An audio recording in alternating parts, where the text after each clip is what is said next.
The boy opened his eyes. He was not on Earth. Cold metal touched his back. Bright blue lights blinked above his head. A low humming sound filled the air. His name was Jake. He sat up slowly. His head hurt. His hands were tied with a glowing band. He looked around. He was inside a large glass room. The walls were see-through, and beyond the glass were creatures, aliens, dozens of them. Some had long arms, sharp teeth. Others floated like jellyfish. One looked like a walking tree. All were locked in their own glass rooms. All looked confused. Or angry, just like Jake. Then a voice echoed from above. Loud, metallic. Welcome to the 78th Intergalactic Hunger Trials. Jake froze. The voice continued. You have been chosen from across the stars. Your goal is simple. Survive. Only one team will leave this place alive. Jake's heart dropped. Hunger Trials? What was this? Some alien version of a death game? He looked up and saw cameras in the corners, watching, recording. You may choose to fight alone or team up, but remember, trust is weakness. Survival is everything. The lights went red. The glass walls started to slide down. The game had begun. Jake ran. He didn't know where. He didn't care. The arena was massive, like a jungle made of steel. Giant stone pillars, strange glowing plants, and floating drones above. Screams echoed in the distance. Loud crashes. Laser fire. He didn't stop. Behind him, he heard something roar. Something big. But he didn't look back. He found a small cave under a rock and hid. His heart pounded in his chest. What the hell is this place? He whispered. He sat there, breathing hard. Minutes passed. Maybe hours. He couldn't tell. Then footsteps. Held his breath. Something was approaching. A shadow moved near the cave. Jake grabbed the sharp rock. It was the only weapon he had, but the figure stepped into the light. It was her. She looked human, almost tall, slim, long silver hair. Her eyes glowed faintly blue. Her skin had patterns like glowing tattoos. She didn't speak at first, just stood there, watching him. Jake held the rock tighter. Are you here to kill me? He asked. She raised her hands, slowly. No, she said. Her voice was calm. I want to live. Just like you. Jake didn't trust her, not yet. Why follow me? He asked. She stepped closer. Because you're warm. Jake frowned. What? She sat down near the cave wall. Not too close, but close enough for him to feel the cold air around her. My species, we are cold-blooded, she said. At night, the temperature drops. If I do not stay warm, I die. Jake looked confused. She pointed to her arms. Frost was already forming on her skin. You humans give off heat. I need that. He laughed, a short, dry laugh. So you want to cuddle to survive? If that word helps you understand, yes, she said. Jake still didn't trust her, but he saw her shaking. Her lips were blue. She wasn't lying. What's your name? He asked. Zira, she said. Jake. They sat in silence for a moment. Why me? He asked. Because others will kill you on sight, she sighed. But you hesitated. Jake sighed. This place was a nightmare. Maybe teaming up was the only option. Okay, he said, but if you try anything. I won't, she said. We live together. He nodded. That night, they sat back to back inside the cave. Zira leaned slightly against him. Her skin was ice cold. But slowly, it began to warm. Jake looked up at the dark alien sky. What kind of game is this? He whispered. Far above them, in a hidden control room, alien figures watched multiple screens. One screen showed Jake and Zira in the cave. They smiled. Interesting. One alien said, let's see how far they go. Another replied, let the viewers decide, raise the stakes. And with one command, 3 hunters were released into the jungle. Each had one target. Jake, asterisk, the night was not silent. It breathed. Strange alien winds moved through the steel jungle. The ground made low, cracking sounds. Somewhere in the dark, a creature screamed, long and sharp. Inside a small cave, 2 beings sat back to back. One was a human. The other was not. Jake stared at the cave wall, eyes wide open. He hadn't slept a second. Behind him, Zira, the alien girl, rested with her eyes half closed. Her breathing was slow. Her skin was no longer cold. Jake could feel her warmth rising. His own body heat had saved her. "This is insane," Jake whispered. "I'm spooning with a space reptile." Zira opened her eyes. "I heard that," she said. Jake turned his head slightly. "You weren't sleeping?" "I don't sleep much, not here." Jake gave a tired laugh. "Good. Then you can explain what the hell is going on." Zira sat up straighter. "This game ... it is ancient," she said. "Many races come here. Some by choice, some not." "I didn't choose anything," Jake replied. "One moment I was on Earth, the next here," Zira nodded. "Humans are new. They like that. New blood, new pain." Jake clenched his fists. "So we're just entertainment?" "Yes," she said. "To them, this is a sport.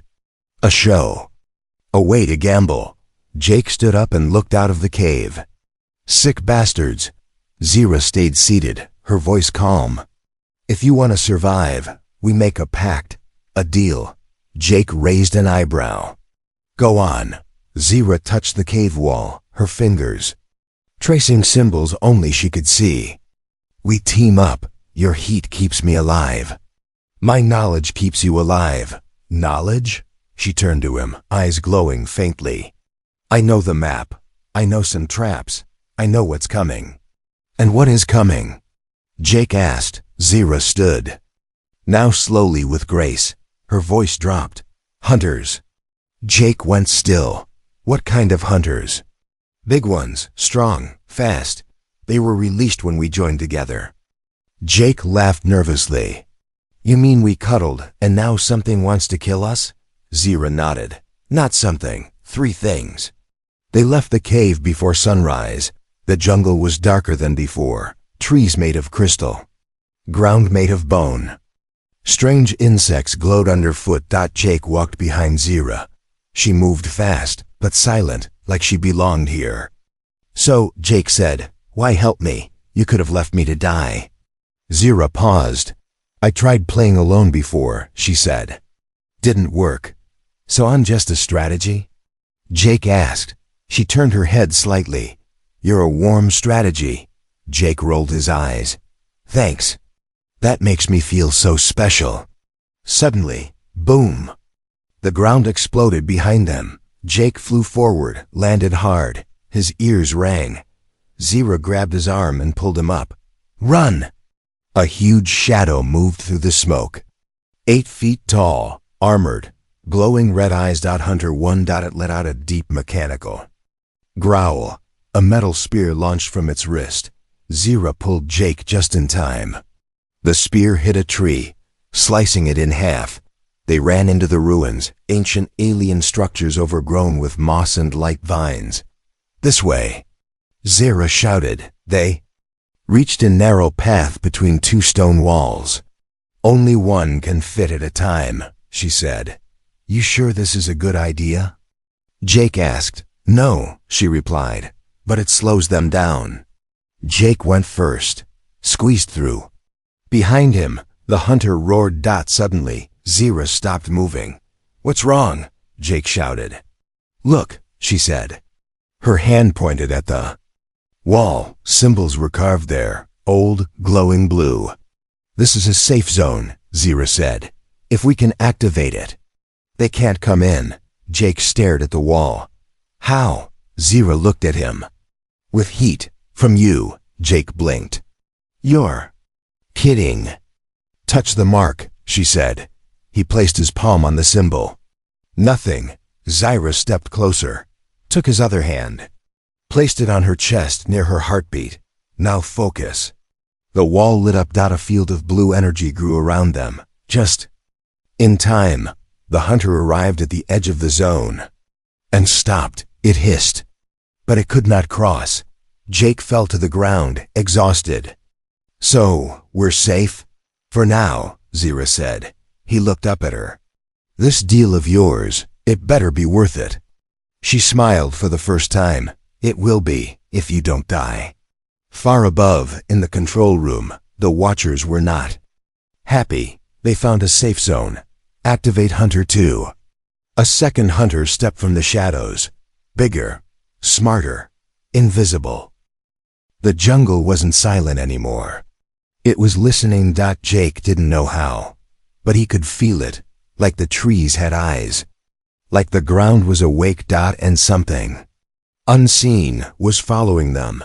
They had left the safe zone at dawn. The energy shield faded, and now they were exposed again. Zira walked ahead, her senses sharp. Jake followed, but his mind was somewhere else. He kept touching the small black box he had found last night, hidden inside Zira's backpack. It was smooth, cold, and it had a blinking red light. He hadn't told her about it. Not yet. Earlier that night, after they escaped the hunter, Jake couldn't sleep. While Zira was resting, he searched her bag, just to be sure. That's when he found the device. Alien tech. Advanced. Hidden. Why would she carry that? Was she really on his side, or using him?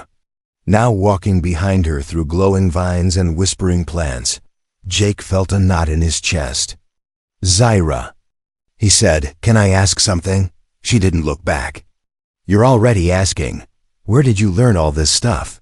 The traps, the safe zones. Even the hunters? Zira paused. A long silence followed. Because I've been here before, she said quietly. You mean, you survived a game before? No, she replied. I worked here.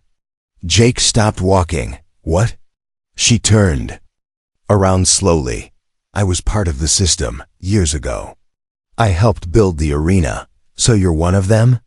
Jake said, stepping back. Zira's face stayed calm, but her eyes changed. Softer, sadder. I ran away. I refused to be part of the killing, so they put me in the game. Jake was silent. The red light of the hidden device blinked inside his pocket. Was she lying? Or was she just another prisoner like him? You still don't trust me, she said. Would you? He snapped. Zira stepped forward. I saved your life twice. You think I'd do that just to betray you later? Jake's hands curled into fists. He wanted to believe her. But in this place, even your own heartbeat could be a trap. Suddenly, silence. The jungle sounds stopped. Not even the wind moved. Zira held up her hand. Something's here. Jake scanned the trees. Nothing. No movement. Then a flash. A figure appeared in front of them. Out of thin air. Tall. Muscular. Wearing black armor. Another human? No, his face looked like Jake's. His eyes empty. Hello, Jake, the man said. Jake froze. Who the hell are you? You, the figure replied. Upgraded. Hunter 2, not a beast. Not a monster. A clone, built to kill the original. Zira stepped between them. Get back, she said, but clone Jake just smiled. They like drama. One human fighting himself. Classic. Jake took a step back. You work for them? I am them, the clone said. I don't need your heat, your fear, your feelings. I'm perfect. He raised his hand, and a plasma blade extended from his wrist. Jake didn't move. Zira threw a blade at the clone. He dodged and moved like lightning. Too fast. He kicked Zira to the ground. Jake ran to her, helped her up. She was hurt. The clone stared at them, smiling. Here's the deal, he said. Kill her right now. And I'll let you walk away, free, back to Earth. Jake looked down. At Zira, she was bleeding, breathing hard, but still alive. He remembered how she pulled him from the gas trap, how she shivered next to him just to survive. He reached into his pocket and took out the black device. "You dropped this," he said to Zira. Zira's eyes widened. The clone stepped closer. "So, what's it going to be, Jake?" Jake stared at both of them. Then he made his choice. He smashed the device on the ground. "I don't trust her," he said, "but I trust you even less." Zira smiled through the pain. The clone's eyes flickered, and then, without warning, Zira grabbed Jake and pulled him backward into a pit covered by leaves. They fell, just as the plasma blade slashed. Through the air above them, they landed in dark water. Deep underground, breathing hard, wet, alive. Jake looked at her. "Was that your plan?" "No," she said. "That was pure luck." They both laughed, just a little. Above them, the clone roared in anger. "Run all you want. I'll find you." His voice echoed down into the darkness, but Jake and Zira were already moving, deeper into the tunnels, because now, it wasn't just about surviving. It was about fighting back. Blood. That was the first thing Jake saw when he opened his eyes. Dark red drops on his hands, his shirt torn, his leg numb, his head spinning. Then, pain, sharp, real, alive. He was alive, but barely. The last thing he remembered was falling into the pit. Cold water, darkness. Then, nothing. Now, he was lying in a narrow tunnel, lit by a faint blue glow from the walls. And next to him, slumped against the rock, was Zira. She was bleeding bad. Her shoulder was burned, her skin cracked from the heat blade. But her eyes were open, watching him. She had dragged him out of the water. She had carried him. While injured. She had saved him again. Jake tried to sit up, failed. "Why?" he asked, his voice broken. Zira looked at him, weak but steady. "Because if you die, I die." Jake shook his head. "You could have left me." "I don't leave people," she said. "Not anymore. Falas Haspasike Zaira, years ago, wearing dark armor. Standing inside a command room, watching screens. Hundreds of creatures dying in the arena. She said nothing. She obeyed orders. Pain equals ratings, her commander once said. Don't think, just deliver. But one day, she saw a child, no more than 10, trapped in a fire zone. The other aliens laughed. Zira didn't. She broke the rules that day. She saved the child. And for that, they threw her into the game. Back in the present, Jake sat up with effort. Looked at Zira. You were one of them. But you changed. She nodded. I followed orders until I couldn't anymore. Jake stared. At the tunnel walls, strange markings glowed, soft blue. What is this place? Old control tunnels, Zira said. Built long ago. Before the arena became a show. Jake saw something then. A control panel, half broken, rusted wires. A cracked screen. Zira pulled out a small metal chip from her belt. Inserted it. Into the panel. The screen blinked. Alien code flowed across it. Jake didn't understand the language. But one word stood out. Override. What are you doing? He asked. Giving us a chance, Zira replied. Suddenly, an alarm buzzed. Walls shook. You said this was a control room. Jake shouted. Zira smiled faintly. It is. I just changed the controls. On screens across the arena, zones began to shift. Walls moved. Fire zones deactivated. Safe zones expanded. Zira was rewriting. The game. Jake was stunned. You're turning their system against them. Only a little, she said. Enough to give us a path. She stood barely. Jake supported her. Come on, he said. Let's finish what you started. Far above, in the master control room, panic began. Someone accessed old protocols. Who's doing this? How? Shut it down. But it was too late. The arena was no longer fully under their control, for the first time in years. The players had power. Hours passed. Jake and Zira moved. Through the tunnels, weak but focused, they reached an opening. Light shone through. They stepped out and gasped.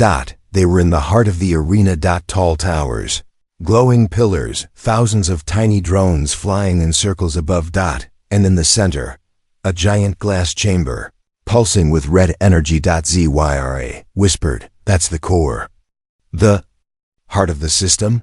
Yes, if we can reach it, we can end the game." Jake nodded. Then a shadow moved. Jake turned. Hunter 2 was there, the clone. Still alive.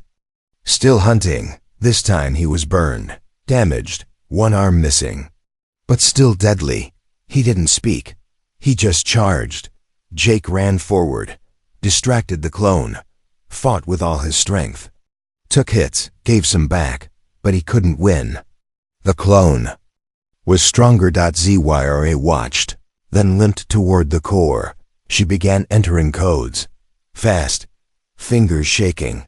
The clone saw her. It left Jake and ran toward her. Jake had one chance.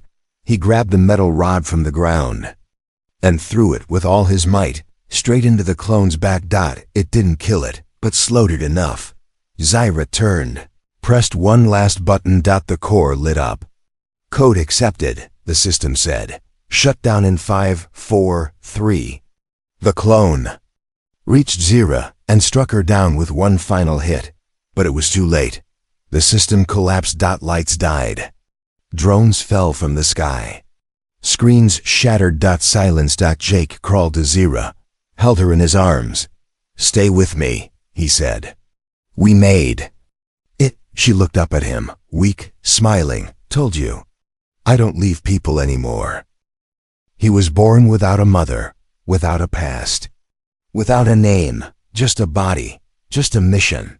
Kill the original. They called him Unit 09, but he looked like Jake. Same face, same voice, same eyes, but inside, nothing. No fear, no dreams, no mercy, only purpose. Now, Unit 09 stood at the edge of a ruined platform, looking down at the broken arena. The system had collapsed. The core was offline. Power was failing. And worst of all, Jake was still alive. Unit 09's hand twitched where the blade once extended. Damaged. Arm cracked from the explosion. But his mind was clear. "Mission not over," he whispered. "Not until the original is dead." Behind him, flames rose from the wreckage. Drones lay shattered across the ground. But Jake had escaped, with her. Zyra. Meanwhile, below, Jake dragged Zyra across a metal bridge. Her breath was shallow. She had saved him. Again. They were inside a ruined tower now, hiding among debris. The whole arena was falling apart. Jake looked down at her burned arm, wrapped it in cloth, pressed it tight. "Hold on, Zyra," he said. "Just a little longer." Suddenly a sound, heavy boots, echoing, getting closer. Jake grabbed a broken pipe and stood in front of her. Then the voice came. "You really think you're the hero now?" Jake froze. From the shadows the clone stepped out, limping, unfurious. "You ruined everything," Unit 09 said. "You broke the system." Jake stared at him. Maybe it needed breaking. The clone laughed, cold, empty. "You think you're special? You're just an accident that got lucky." Jake didn't respond. "Do you even know why they picked you?" the clone asked.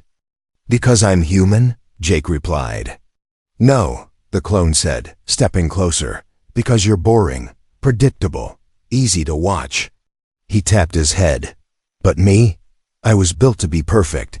No fear, no failure, no weakness." Jake tightened his grip on the pipe. "Then why are you still talking?" The clone rushed forward. They fought. Metal hit metal. Fists, fire, blood. Jake took a hit to the ribs, dropped the pipe, rolled across the floor.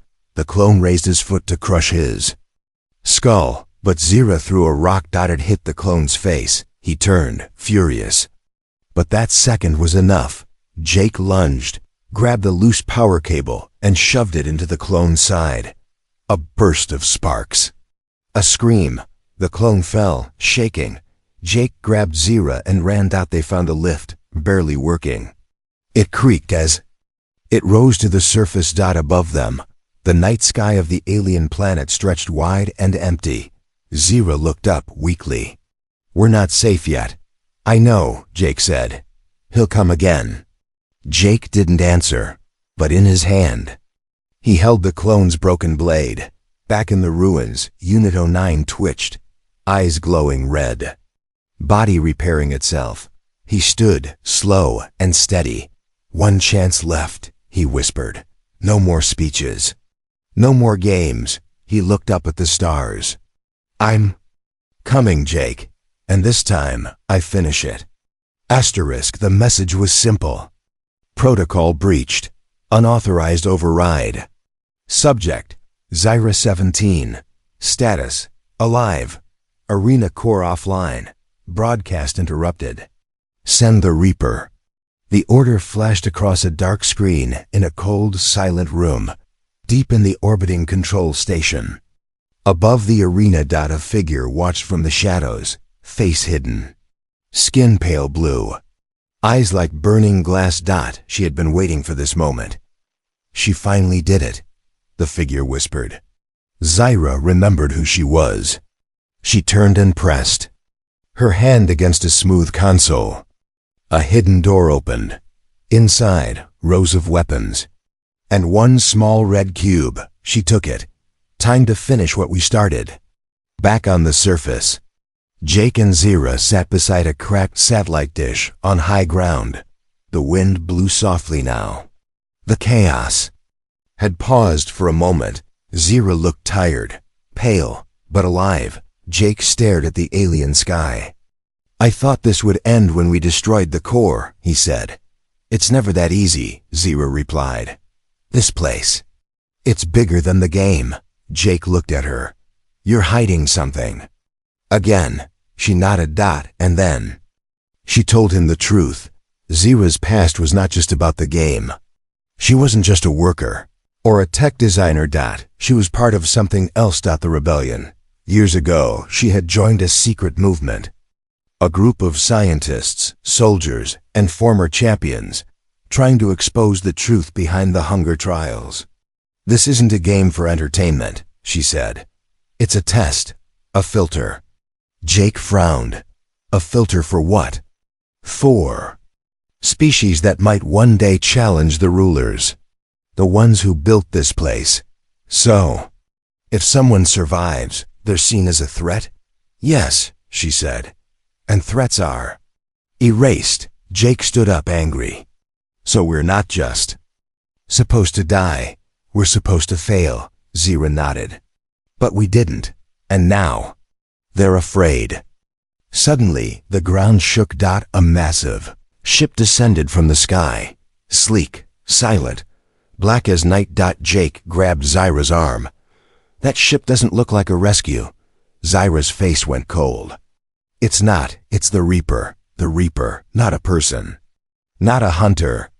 A machine. Part AI, part weapon, part judge. Its job, erase survivors. Clean the arena. Wipe the board. It landed. No sound. No smoke, just silence. Then it spoke. "Target confirmed. Zyra 17 and human subject 6B. Resistance is irrelevant." Zyra looked at Jake. "This is the final round. What's the plan?" Jake asked. She reached into her belt and pulled out a small glowing cube. What is it?" "A rebellion beacon," she said. "If I activate it near the Reaper's core, it sends out a pulse. Every arena, every system, every hidden truth goes public." "And the price?" She looked down. "It's one way. Once it starts, I can't leave." Jake stared at her. "No, there has to be another way." Zyra touched his face. "You survived for a reason. You feel, you choose. That's what makes you dangerous." "Then let me do it." "No," she said. "You need to tell the story, not die in it." The Reaper approached. Zyra ran. Jake shouted after her. She dodged lasers, climbed onto the Reaper's leg, and reached the glowing vent port at its core. "Beacon armed," she whispered. "Let the galaxy see." She slammed the cube into the core. A blast of white light exploded from the machine, all across the planet. Screens lit up. Other arenas. Other prisoners. Other rebels. They all saw. The truth. Jake covered his eyes when he opened them. Zero was gone, the Reaper. Destroyed. Above him, the clouds began to break. Real sunlight touched the ground for the first time in years. But Jake didn't smile. He just stood there, silent. In the orbiting station. The blue-skinned figure watched it all happen. She smiled. "Well done, Zero. Rebellion protocol complete." She pressed a final button. "Prepare drop pod. I'm going to meet the human." 3 days passed. No alarms, no explosions, no hunters. No games. Just wind, sky, and silence. Jake sat on the edge of a broken cliff, looking at a red sun rising behind metal mountains. He hadn't spoken in hours. He hadn't needed to. Zira was gone, but her voice still echoed in his mind. "Tell the story. Don't die in it." He clenched his fist. The rebellion beacon had worked. The galaxy had seen the truth. And then the arenas went dark. One by one, the systems fell. Broadcasts ended. Executives ran. Others joined the rebellion. But Jake didn't feel like a hero. He felt unfinished. Behind him, a small drop pod landed. It opened slowly. No weapons. No guards. Just her. The blue-skinned figure who had watched it all from above. Tall. Calm, with eyes that flickered like stars. She wore no armor. No fear. Jake turned and stared. "Who are you?" She smiled. "A friend of Zira's, and your last opponent." Jake stood. "What do you mean, opponent?" She stepped closer. "Before you leave this planet, there's one final test. One last game. I'm done with games. This one is different," she said. "You don't fight me. You choose." Jake frowned. "Choose what?" She raised her hand. Suddenly, a hologram appeared, a glowing sphere. Inside, Jake saw a new Earth, clean skies, green forests, a place untouched by war or alien control. "This is your prize," she said. "Freedom, a home. No more fighting." "And what's the catch?" he asked. "You go alone." Jake blinked. "What?" She stepped back. "There are other survivors across the system. Other humans. Other prisoners Zira helped wake up. They're waiting, weak, lost, scared." She pointed toward the distant mountains. "You can walk away now. Escape. Live your life. Or you stay. Lead them. Teach them. Rebuild what was broken." Jake looked at the hologram. It was perfect. Then he looked at the sky. Broken, real, full of pain and hope. He didn't speak for a long time. Then finally, "I made a promise," he said. "She gave her life so others could live. I won't waste that." The woman nodded. "Good." She pressed a button. The hologram vanished. "The game is over, Jake. But the story is just beginning." Weeks later, the jungle had changed. Where there were traps, there were now tents. Where there were hunters, there were now humans. Jake stood on a platform, helping a young alien girl up from a pit. Behind him, dozens of survivors built shelters, cooked, laughed, lived. He had become something new. Not a player. Not a pawn, a leader. He looked at the sky one last time. "We're not just survivors anymore," he whispered. "We're the ones who beat the game, but far, far away." In a dark room filled with broken screens and shattered symbols, a shadow stirred. One final hunter left behind, unactivated, uncontrolled. Its eyes blinked open, red, angry. A new game was about to begin.